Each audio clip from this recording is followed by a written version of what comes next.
Hi guys! Nagbabalik na naman yung vlogger's friend Katrol. Yala, may pimple ako.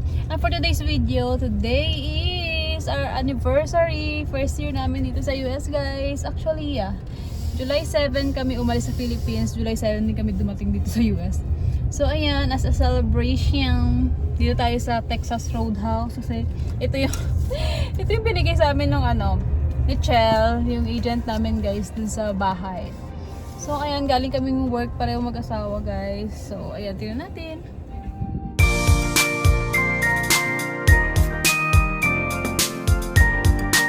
So dyan tayo kakain.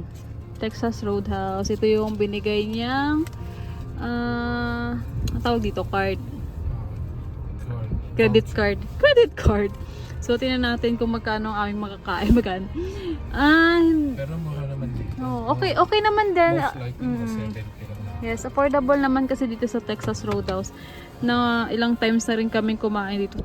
Ilang times? Ito si Bana. Ano lang, 2 times pa lang pala. Oh, mga na yun yung 2, mga... Uy, 3 na. 3 times na or 4. Masarap yung tinapay dyan na libre na may cream cheese. Masarap yung parang appetizer nila guys.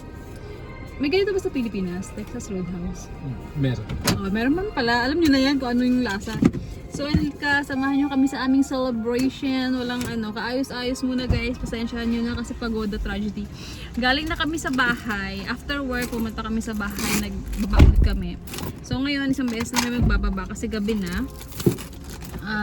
Baka bukas. Bukas may water na. So, hopefully makalipat na kami this week. Kasi by Saturday, kakabit na rin yung internet, yung spectrum namin. Nakakuha na rin kami. And yung mga bagay-bagay, ganyan. Then next week, delivery ng mga furnitures, ganyan. So, excited na kami. So, ayan, celebration. Iba pala to. Iba palang topic to. So, ang celebration natin is first year anniversary, guys. So, samahan nyo kami sa aming celebration. So, ayan. Hi, ate. Happy anniversary. So, una, bread with cream cheese, guys. Ang ingay lang talaga dito sa Texas Roadhouse. Inuman kasi yata ito eh. So ito lang dumating guys, mozzarella sticks for appetizers. Ito yung mga drinks namin. Waiting sa mga orders. Are you happy with your mozzarella sticks, Lucian? You like it? From only boys. Can I have one? Can you give me? Your last one. Last one. Si ate, seryoso ka ka-cellphone. Ibalik talaga.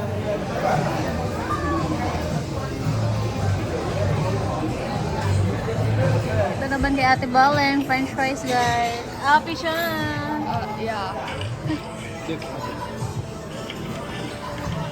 So yan yung mga order namin. Siyempre rice, hindi mawawala ang rice. Salad, steak, puro rice. Saka yung french fries. Kulang pa.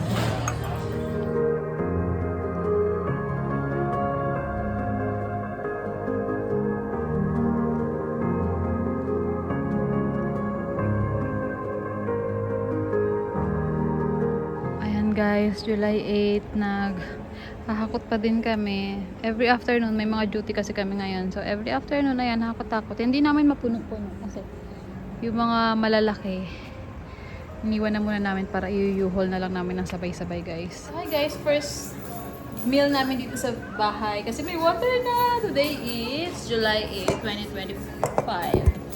Ayun nga, nagka-water na. Tinesting lang namin, pero hindi pa naman kami dito matutulog, guys. So, ang first meal namin for today is KFC. Merong promo ang KFC dito na $10 lang for 8 pieces of chicken. So, ayan. Tignan natin yung pa-KFC ni Mayor. KFC. Isang bucket na yan, guys. Ang mura. So, ayan. Kakain lang kami. And then, linis-linis. Nag-map na rin ako kasi nga yun talaga ang gusto ko pag magka-water, mag-map dito sa baba, parang maglinis. Yung na lang, bukas. Or pag nagka-time, pagbalik dito, scrub naman, naman sa taas, vacuum. Yung vacuum kasi dapat may water, kaya hindi ko pa ma-vacuum yung mga nakarang araw. Vacuum lang, yung dry vacuum. Dry vacuum ba? Basta ganyan. So yun lang. update. Dahil may tubig na tayo guys. Ayan, meron na rin pa-sprinkle. May tubig na. Hindi na matutuyo ang backyard guys. Ayan. Binili ni daddy yung sprinkler.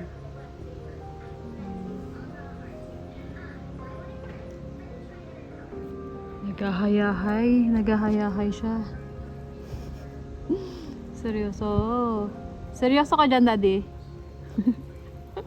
Saya mo dyan, ah. Pinabantay mo yung water. Yung tubig namin. First day na may water, guys. Ang ganda lang ng ano. Ay, hindi masyadong kita. Basta ayan. May pa-sprinkler si Mayor. Ang ganda, oh. Palubog na yata yung araw. Ayos, tingnan nyo dyan. Sa side may mga nagwa-walking. Diba? Ayan guys, update sa bahay. Kahit paano naguha na namin yung ibang gamit sa bahay. Doon sa apartment, I mean.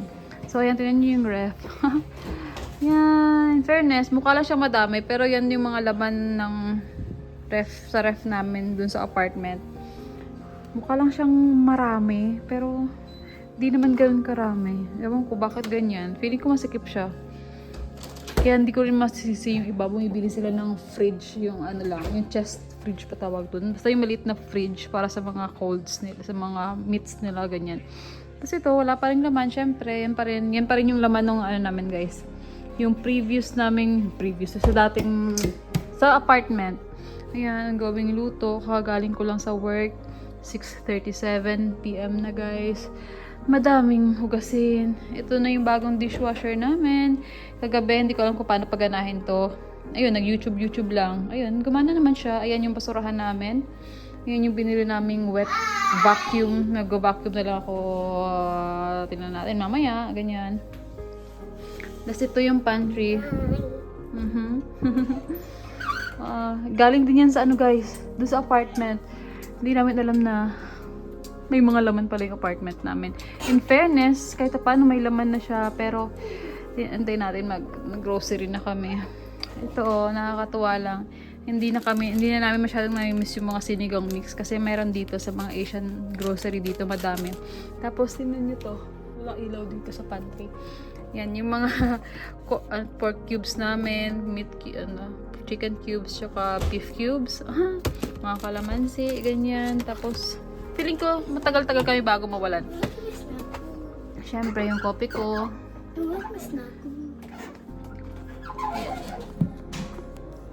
So, doon ko na tapusin ang vlog na to guys. Dahil 3 days na, consecutive days na. Naghahakot. Hindi lang 3 days actually.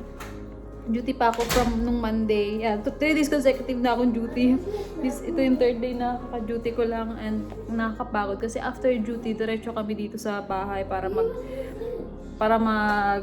nung 2 days Monday tsaka kahapon, umuwi pa ako sa apartment tapos maglo-load sa sasakyan tapos pupunta rito sa apartment dito sa bahay para mag-unload, ganyan. Then, yun na naman, nakakapagod din yung 3 days na pumapasok ka tapos 3 days ka rin hakot, unload. So, hopefully matapos na to guys. Matapos na yung hakot serye namin. Marami pa rin kaming gamit sa bahay. And, hindi ko lang alam kung bakit hindi maubos-ubos. Mukha lang siyang konti pero marami na rin pala. Nakakatuwa lang. Yan. Blessing pa rin naman kahit nakakapagod. So, ayun guys. Dito ko tapusin kasi baka medyo mahaba-haba na to. Ayun lang from celebration ng 1st year anniversary namin hanggang ngayon na naghahakot pa din kami. Sana matapos talaga. So, ayun lang. Medyo magulo pa yung bahay. Hindi ko pa kayo matur fully. Ganun pa rin naman, nagkatubig na, may kuryente na, so linis na lang talaga. And then, waiting na lang para magka-internet, ganyan. And yung security camera namin, mga ganyan-ganyan. So, ayun lang. Thank you for watching this vlog. Ang gulo na naman ni Lupi, ang ingay na naman. Thank you for watching this vlog and sa mga nagko-comment, subscribe. Thank you po sa panonood, ganyan. Until next time, bye! It's first night namin dito guys, yan natin. Ang bahay ni Daddy dito sa garahe. Dito siya mag-office, bahala siya dyan. Ang gulo, diba? May sarili siyang tambayan. Ang init-init dito. So, yun na to guys, sa kasama mong maingay. Tama. Bilisan mo magligpit ka na.